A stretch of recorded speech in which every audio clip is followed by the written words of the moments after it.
नमस्कार दोस्तों, मैं प्रिंस सैनी आपका स्वागत करता हूं हमारे चैनल लर्न एंड ग्रो में। आज हम बात करेंगे बोहर मैग्नेट्रॉन के बारे में, या फिर आप इसको कह सकते हैं magnetic dipole movement of an atom due to revolving electron. तो एटम के बारे में तो हम जानते ही हैं, जो एटम का न्यूक्लियस होता है वो प्रोटॉन और न्यूट्रॉन का बना होता है और इलेक्ट्रॉन उसके चारों तरफ रिवॉल्व करता है। तो या फिर बोहर मैग्नेट्रॉन हम इसको बोलेंगे, नाम दे दिया, या फिर magnetic dipole movement of an atom due to revolving electron. तो चलिए इसको समझते हैं पहले। अब देखिए, हमने पहले क्या पढ़ा था। अगर मान लीजिए एक मूविंग चार्ज है हमारे पास, एक मूविंग चार्ज, तो उसके कारण से जब चार्ज मूव करता है, ये क्या कर रहा है, मूव कर रहा है चार्ज। कोई भी चार्ज है हमारे पास, अगर वो मूव करता है तो क्या होगा, करंट पैदा होता है। हमें पता है मूविंग चार्ज के कारण करंट पैदा होता है, और करंट के कारण क्या पैदा होता है, मैग्नेटिक फील्ड पैदा होता है। तो ये भी हमें पता है। तो यही चीज हमें यहाँ पर अप्लाई करनी है, ये चीज हमें पता होनी चाहिए। जब चार्ज मूव करेगा तो करंट पैदा करेगा, और करंट के कारण से मैग्नेटिक फील्ड पैदा होती है। इसी तरह से एटम के अंदर अगर हम देखें, एक न्यूक्लियस होता है। न्यूक्लियस के अंदर हमारे पास प्रोटॉन और न्यूट्रॉन होते हैं, और उसके चारों तरफ डेफिनेट ऑर्बिट होती हैं, जिनके अंदर इलेक्ट्रॉन जो है रिवॉल्व करते हैं। अब ये इलेक्ट्रॉन क्या है, ये एक तरह का चार्ज ही तो है, और ये मूव कर रहा है, यानी कि ये सर्कुलर डायरेक्शन में मूव कर रहा है। तो इसका मतलब है कि ये एक लूप बना रहा है करंट की, इस तरह की एक लूप बना रहा है, क्योंकि मूविंग चार्ज है तो करंट पैदा करेगा, और लूप में चल रहा है तो लूप ऑफ करंट आप इसको बोलेंगे। अब अगर ये लूप ऑफ करंट बना रहा है तो यहाँ पर डेफिनेट मैग्नेटिक डाइपोल मूवमेंट भी होगा कोई ना कोई। अब देखिए, जब ये इलेक्ट्रॉन मूव कर रहा है इस तरह से, जैसे एंटी क्लॉकवाइज डायरेक्शन में हमने दिखाया है, तो करंट किस डायरेक्शन में फ्लो करेगा, वो इसके बिल्कुल अपोजिट डायरेक्शन में फ्लो करेगा। यानी कि अगर ये क्लॉकवाइज डायरेक्शन में इलेक्ट्रॉन मूव कर रहा है, तो जो करंट है वो हमारा मूव करेगा क्लॉकवाइज डायरेक्शन में, क्योंकि इलेक्ट्रॉन की बिल्कुल अपोजिट डायरेक्शन में करंट मूव करता है।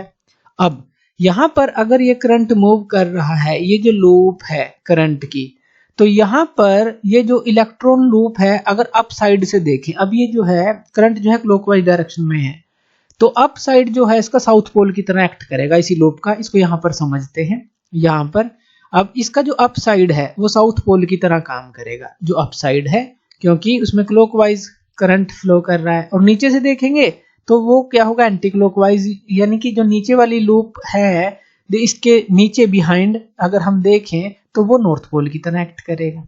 यही होगा, हमने पहले भी पढ़ा था कि अगर क्लॉकवाइज डायरेक्शन में करंट फ्लो करता है तो वहां पर वो जो है साउथ पोल की तरह एक्ट करेगा, और जहां एंटी क्लॉकवाइज डायरेक्शन की तरफ मूव कर रहा है तो वो नॉर्थ पोल की तरह एक्ट करेगा।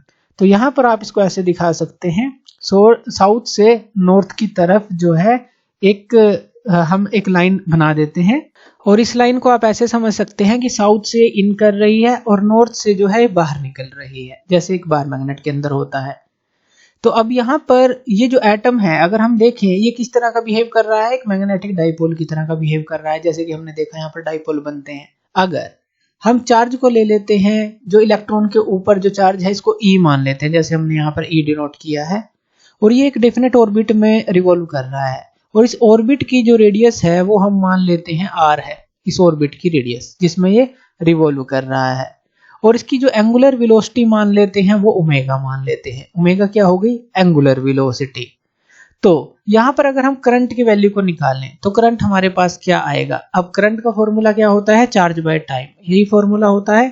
तो यहां पर हम लिख लेते हैं इसका फॉर्मूला, और यहां पर वैल्यू पुट कर देते हैं। चार्ज हमने क्या माना, ई माना, और टाइम को हम लिखेंगे टी। टी क्या है, जो पीरियड ऑफ रेवोल्यूशन है इलेक्ट्रॉन का, ये जो पीरियड ऑफ रेवोल्यूशन है, और ये जो टी होता है ये किसके बराबर होता है, ये हमारा होता है 2 पाई बाय ओमेगा के बराबर, यही होगा। तो यहां पर हम इसकी वैल्यू को पुट कर देंगे। इसकी वैल्यू को पुट करेंगे तो ये जो ओमेगा है वो ऊपर चला जाएगा, यानी कि ओमेगा इंटू ई आ जाएगा, और नीचे ये क्या आ जाएगा, 2 पाई। तो ये हमारे पास जो है करंट के लिए फॉर्मूला बन जाता है, चार्ज बाय टाइम, जो कि हमने ये निकाला। अब अगर हम इस ऑर्बिट का एरिया देखें, अब ये सर्कुलर है तो इसके एरिया क्या होगा, सर्कुलर है तो यानी कि पाई आर स्क्वायर, ये इसका एरिया होगा। और जो मैग्नेटिक मोमेंट होगी एटम की वो क्या होगी, उसका फॉर्मूला क्या होगा, मैग्नेटिक मोमेंट आई इंटू ए, यही होगा। यानी कि जो करंट है और ये जो ए एरिया है। अब करंट की वैल्यू हमने निकाली ये, तो हम यहाँ पर लिख लेते हैं ओमेगा ई बाय 2 पाई, और इनटू जो एरिया है, एरिया कितना है हमारे पास